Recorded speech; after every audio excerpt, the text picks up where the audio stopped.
দুজন সত্য জ্ঞানী গুণীর মিলন হলে সেথায় কেবল ভক্তিই ফলে।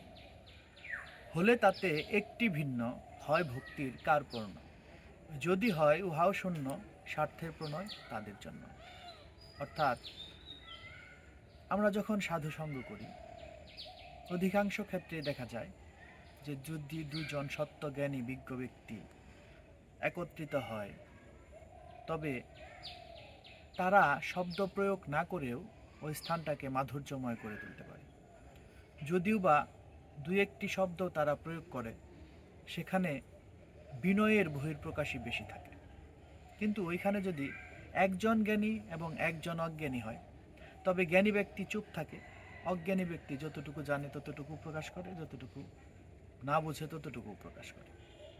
আবার ওইখানে যদি পরিপূর্ণভাবেই জ্ঞান শূন্য দুজন ব্যক্তি হয় যাদের মধ্যে সত্য জ্ঞান নেই, সত্য উপলব্ধি নেই, তবে তারা এই দুনিয়া পার্থিব জগৎ নিয়েই আলোকপাত বেশি করে।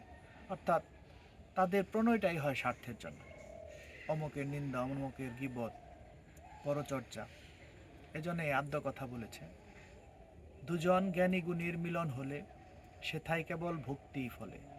হলে তাতে একটি ভিন্ন হয় ভক্তির কার্পণ্য। যদি হয় উহাও শূন্য স্বার্থের প্রণয় তার জন্য। জ্ঞান এমনটি নয় যা আমাদের মনোভাবের পক্ষ হয়ে উদয় হবে। তিনিই সর্ব অপেক্ষা উত্তম জ্ঞানের অধিকারী, যিনি এই প্রকৃতির রীতি সম্পর্কে জ্ঞাত। ধন্যবাদ। আদ্য কথা।